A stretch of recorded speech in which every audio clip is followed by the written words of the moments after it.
So Christmas Eve, you get a phone call from Kadeem Allen, maybe half joking, maybe not, saying that he might not be able to make it because of seeing his daughter for the first time, and you say what? Obviously, number one, Christmas time, whether you're a basketball coach, college basketball player, it trumps everything else. I think I've mentioned this before. One of the challenges of our game is, especially if you consider the recruiting calendar, we virtually go through every holiday that you possibly can celebrate. There's something going on in college basketball. I mean, you may think like 4th of July, as an example. A lot of times you're traveling to the next day to begin the July recruiting period. I know that's almost hard to believe. Easter Sunday, like up until a year or two ago, there were tournaments and weekend tournaments all over the country on Easter weekend. Obviously you get Christmas, you get Thanksgiving, etc. So, but allowing our guys to spend time with the people they love, if it's not their family, it's their friends, and break away from the grind of the academic calendar, the schedule, the practice, all the things we're on them on a daily basis to improve. It's really the name of the game. So I think that any time that you talk to your players during this period of time, I think you have to be sympathetic, compassionate towards what they have going on. In Kadeem's case, he's one of 15 kids in his family. And, he's had a daughter that he cares a lot about. I think from his perspective, he wants to do that right, which is awesome to hear. And, I think the point that I made to him is simply the way that he's able to do things right is to graduate, is to finish what he began here at Arizona in the very best fashion possible. And the leader of our team being able to be here for practices is kind of a tone setter for the next month or so. And I've mentioned this a couple times. I don't know if I've coached a better leader than Kadeem. It's not what he says that makes him such a good leader. It's what he does. So, he spent 4 days at home, and I think he would have loved to have spent more, which is understandable. But he came back as a member of our team. You sacrifice certain things, and he did. And that's why we love him. And I think that's why his teammates really look up to him, because he embodies all the qualities of doing, not, the team meeting guy that going to the movies in July or August. I love my teammates, and then when the going gets tough, you look at him and there's nothing in his eyes. Kadeem is just the opposite. He's somebody that I think when the going gets tough, in those moments of truth, when you really need a leader to be a leader, he's going to stand up and try his best. And he may not be perfect, but everybody understands that. So I know that's a long-winded answer to your question, but we think a lot of him. I certainly do. I always take inventory with our players. Who were they when they showed up here, and who are they today? Are they growing? Are they maturing? And I don't know if we've come across somebody in a 2.5, 3 year period of time that's grown up more than him as a student, as a person, and as a player. And as you guys know, he's our team's heart and soul defensively. He plays 3 positions every game. Heck, we've asked him to do everything but play the power forward. Is it tougher you have guys from all over, and here's a situation with the daughter, but also, other guys may have other family things where they're a long ways away, and then, is that harder than maybe when you're at Xavier and maybe there's kids you've got from the Midwest who can get home in half a day's drive and stuff like that? Yeah, that's one of the challenges here at the U of A. Generally, the population of our team does come nationally. We have a lot of guys from Southern California. That's understandable, and we've had our fair share from our state. But we've also had a large faction of our team from far away: Rondé, Hollis Jefferson, Caleb Tarczewski, T.J. McConnell. So I think it's important that all of us, especially our coaching staff, myself, you're sympathetic towards what it feels like for them to get on a plane and fly 3 or 4 hours on Christmas Day to come back and practice when you don't play a game for 5 or 6 days. It's not easy, but I think that if they respect the program they're a part of, and they understand that this isn't just about them, it's about the team that they're on, that they come to the right decision. I think we've had in the 8 Christmas breaks that I've been a part of, one player come back late, and he's probably still coming back late. Coach, did you get everything you wanted to get accomplished in the non-conference schedule? And what are some weaknesses you hope to improve going into Pac-12 conference play? Well, this non-conference season was unlike any that I've been a part of because we dealt with so many things that I would put in the adversity category. And some of them are simple. You forget that somebody like Kadeem on the last play against Michigan State, he hit the game-winning shot in our opening game. Certainly a tremendous win for us in our non-conference season. But he wasn't able to play for a couple games afterwards. Think about what I just said about him. And that was really early on. That was like game 2 and 3. And to be able to play at that point without him, I really don't care who you're playing, you're very vulnerable. And I felt like we were vulnerable in each of the 13 games that we've played. We played with a 7-man rotation. When Parker went down, I thought he was really starting to settle in as somebody who was running our team and an upperclassman, someone you can really trust with the ball. And we were settling into a rotation. And then, you lose that position, that's like losing your quarterback in football. That affects everybody. And so, again, we entered a new phase of vulnerability. But one of the, I think, ironic things about our non-conference season is we have really been able to develop our younger players. They've been our top 3 scorers. Lauri Markkanen, I think, has proved that, he's one of the best in the country. Raleigh Alkins and Kobe Simmons, they're right there as well. When you consider the roles that they've had on our team, how much we've counted on them, the pressure moments that they've been in, and then Keanu Pinder, the role that he had. Even Chance is a sophomore, so sometimes you don't talk about him, but all of these guys have been forced to do more. It's not just for a few games, it's been for 13 games. So I think there'll be a time in the next couple of weeks, months, that we'll look back on our non-conference season and hopefully feel like we've built a more sturdy structure, a more sturdy team, maybe a team that's deeper because of what we had to go through in the non-conference setting. And these guys perhaps are more ready for what's to come as opposed to they have no idea. And the thing that I like about our non-conference schedule is we didn't sit here in McKale Center. As conferences begin, it's interesting to look at how many home games each of these teams have played before they start their own conference season.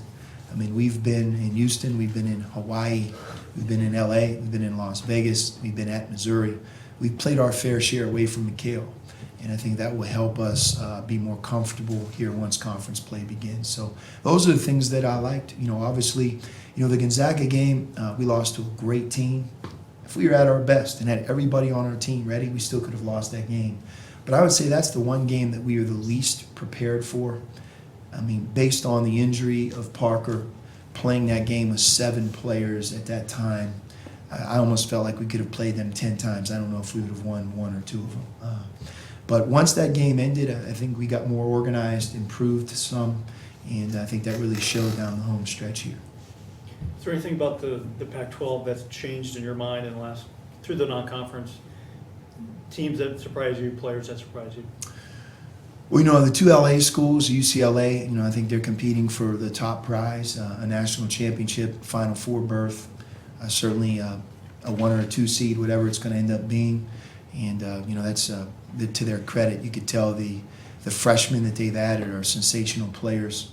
And we knew that based on watching those guys in high school. But also, I think they have a great blend of returners who've improved, who've been through the Pac-12 and been through seasons. And they're really good in their own right. They're all conference players in their own right. Bryce Alford, Isaac Hamilton, Holiday, those guys all are very, very good. And then USC, based on the 2 that they've lost, players that they lost last year, I think they both would have been first-team all-conference players this year. Both guys, I don't believe, got drafted. And, to see those talented players leave undrafted and then watch them go undefeated, I think that's a great testament to Andy Enfield and his staff. But the LA schools, they've done a great job. They're 26-0. And they bring a lot of quality to this year's Pac-12. They represented our conference extremely well. Looking at their RPI, looking at their wins, everything that they've done, it's a real credit to them. And I don't think you can overlook Oregon. They've had their injuries and kind of like us, shuffling of the deck here early on, but they're going to be right there. Speaking of returning players, how surprised were you that Rab decided to forego the draft and return to Cal? You know, obviously we recruited Ivan. You know, I think one of the strengths of him is, you know, he's a really intelligent young man, beats to his own drum. I think kind of listens to himself as much as he listens to other people, which is, you know, I think the exception sometimes to the rule. But, you know, he's somebody who's going to be very, very successful. He's got a great head on his shoulders. So, you know, for him to look at his own situation and feel like another year or two, whatever it's going to be, can benefit him, you know, my hat off to him. Just like when young players feel like it's their time to leave, you have to respect how they feel. That's the game that we're in right now. But his return to the Pac-12 and his return to Cal, I mean, we have one of the great forwards in college basketball in our conference, and that's who we're going to play against on Friday. He's a terrific player, and I think he also has battled illness and injuries in the first couple of months. So don't be surprised if you don't see him really hit his stride here after Christmas. You have, with your guys and Charlie Moore, the UCLA freshman, Markel Fultz, I mean, this league always seems to have good freshmen, but is this maybe normal, or does this strike you even maybe as a little more? No, I believe that this year in particular, the freshman class in the Pac-12, you know, is probably as good as there is in the country.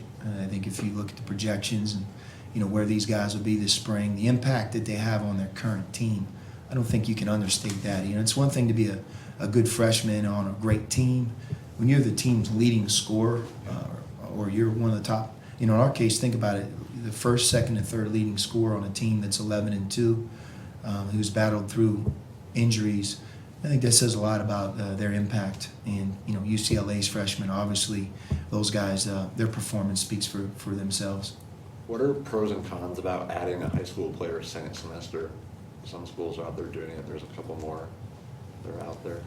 I wouldn't know. We've never really done it. You know, I'm sure that, you know, like everything, it's all about speed now, and you know, how quickly you can kind of get in the system, how quickly you can enter the next phase of professional career.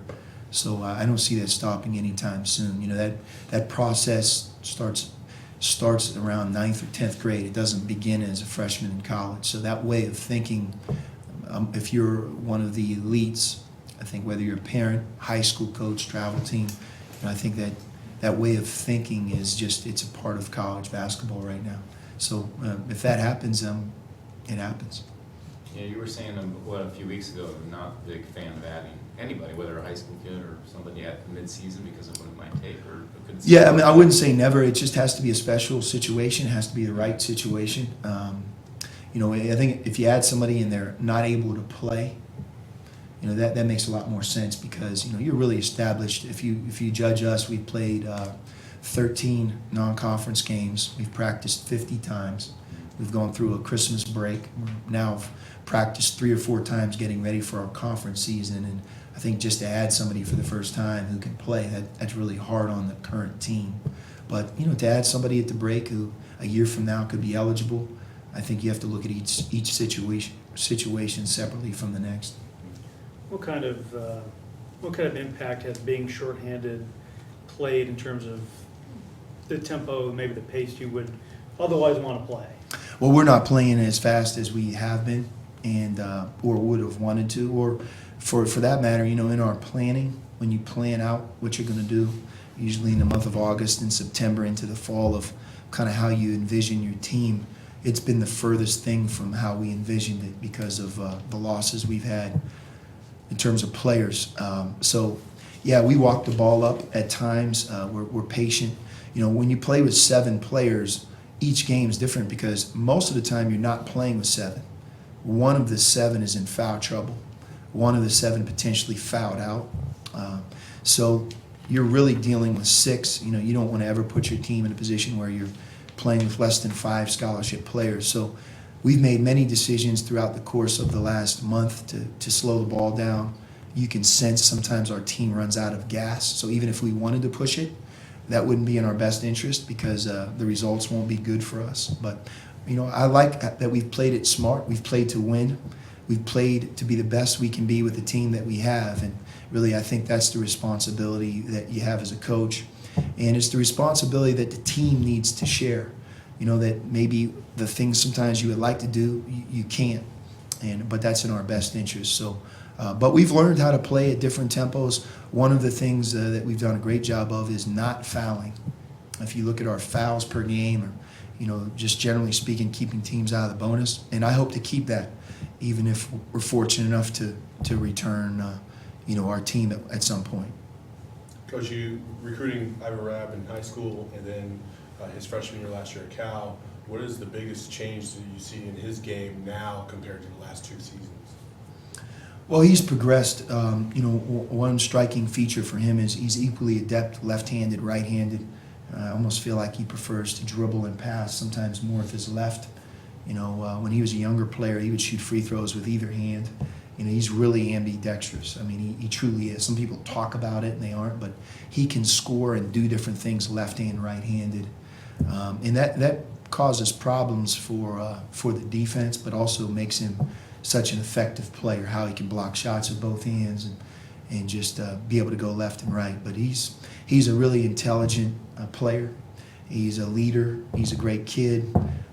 Physically, his ability to rebound and score, he's done things better I think, every year that he's been a player, probably since 11th grade. Conzo Martin and his coaching staff have done a really good job developing him. And I think his body physically is stronger, but he's gone through mono, I think, and some injuries, which I'm sure has affected him a little bit. But I know when we see him in person, I'm sure he's always been deceptive in terms of, because he's long, he's bigger than you think he is, but he has an incredible future. He's an All-American in college. He's an All-American right now. He'll be a great NBA player whenever that time comes, and he does nothing but add to what he does each year.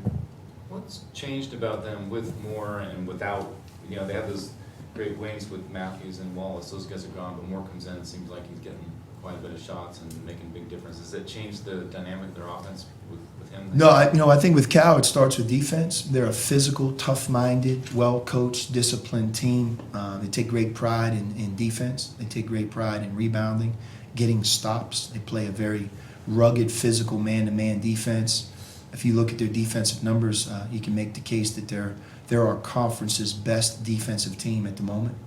And I think that's anchored by the size of Okora and Rabb, and Jabari Bird is a big guy who's now a junior, and their coach. I mean, they work at it. You could tell that defense is a priority inside their program. Watching the Virginia Cal game, Virginia gets a lot of accolades, and rightfully so, on how they play defense. But you couldn't really tell who's Virginia and who's Cal in that game. They were both great on defense, and the ball bounced Virginia's way on a couple of possessions, or else Cal would have beaten Virginia at home. So, they're hard to score on. And offensively, I think they really run things through Ivan Rabb. Obviously, Moore at the point has done a great job of adding firepower.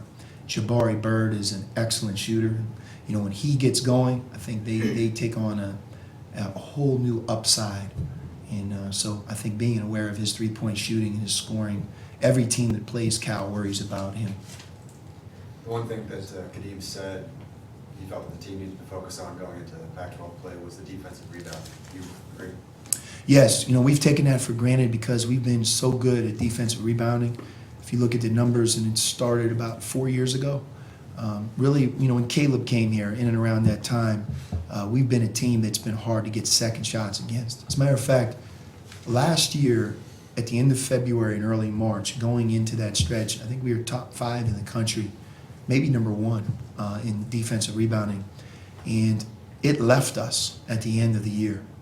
And our game at Utah, our game at Colorado, games in the Pac-12 tournament, both Colorado and Oregon, and maybe even the games here at the end, Stanford and Cal here.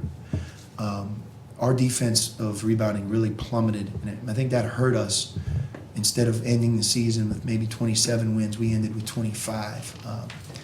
But if you compare this year's defensive rebounding to those 4 teams, it's not even close. And we knew there would be a drop-off because of our personnel, but our guards have to do a better job of rebounding. And sometimes it's the freshmen. They just don't understand the importance in college of them getting defensive rebounds. In high school it didn't matter. in college it's much different. And you know, depth has something to do with that. If something has to give, and when you're playing only 7 players, and sometimes defensive rebounding can leave you. So we're focusing on that as a team. You know, I don't have a magic wand to all of a sudden make us great, but you know, our success in the Bay in large part will be due to how we rebound. And I think the encouraging part of our team is we've also done a very good job of offensive rebounding. So I think you see that we have more of an upside defensively than we've shown, but we're doing nothing different. Same drill, same practice, same overall philosophy. We just have a different group out there, and you know, it's up to us to get them better to improve that area of our team. How close is PJC to coming back? You know, he's making progress. He really practiced for the first time yesterday. Didn't practice the entire practice. His ankle gets sore. He's not able to stop and start and cut like he will be able to. That's the good news. You know, 4 weeks is behind him. He's strong. He's stable. He's not at further risk. But you don't go from not doing anything in 4 weeks to all of a sudden I'm ready to go. So we're very much in a progression. You know, I don't think it's going to take towards the 3rd week of January for him to be 100%. But we're still very much in a wait and see. I'll be anxious to watch him today and tomorrow to see how he can continue to develop, whether we'll play him at all, what role he'll have, and then how quickly he can come back. In terms of playing him at all, are you talking about Friday? This weekend. Well, that's the thing, could you maybe just put him out there for a few minutes and, Yeah. and see how he does, and if it doesn't work out, yeah. And we could use him as depth when you only have 7.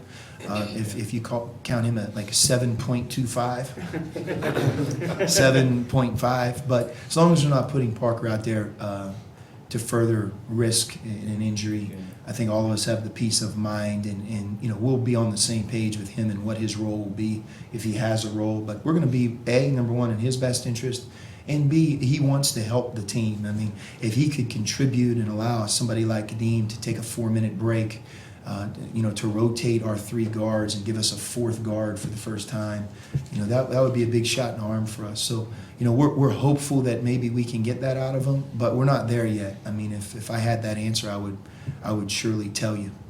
Well, is he past the point where anything could be reheard? Is it mostly a pain threshold thing at this point? Yeah, it's just mobility. He's strong enough to support himself. I think the pain is reduced enough where he's not out there just hopping. I mean, you'll see that he can run and jump, but it's just, we're talking about playing in a 5-on-5 opening weekend of a conference play. There's a big difference between being able to do that 100 miles an hour and maybe 75 miles an hour. And then, when he's out there at 75 miles an hour, he wants to play well. He doesn't want to go out there and not play well.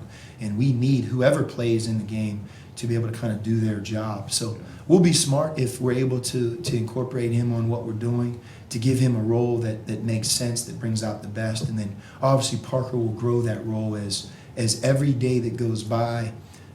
I think that he'll be further and further along towards 100%.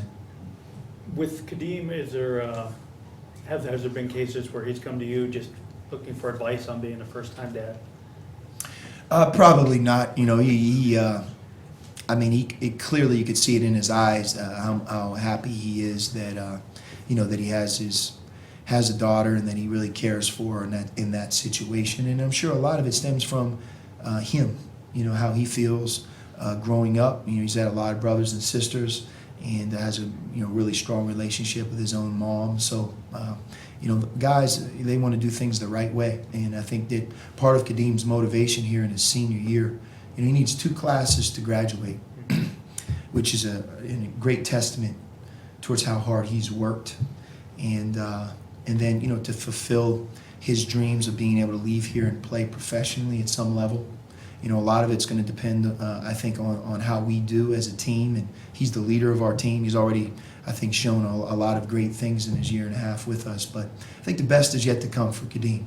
If he could ever have the opportunity to play with some guys who take the burden off of him of running a team and having to score, it would really free him up to be at his best. And I think when he's at his best, he's a playmaker, he's a great defensive player, and then he can kind of pick and choose when he scores. And he hasn't really had that chance this year to just be that. But when we've asked him to do more, man, he's answered the bell. Is it any small advantage to play these games on the road when the school's out and maybe the bands aren't even gonna be there, or you know, that atmosphere might be a little less? Or does it? Not really. I mean, I think that everybody's excited for the start of conference play. You know, you have to play these 9. You know, last year, if you remember, we started our Pac-12 season not only the first 3 on the road, but we actually started with 3 straight games in 1 week. And we went like Sunday, Thursday, Saturday. And that's hard, but really hard when you consider you're playing 3 road games. But at the end of 18, you know, we also had a stretch in there where we were at home for a couple straight weeks. So it evens out. So when you play them, who's there, et cetera, you know, you hope that you can be at your best.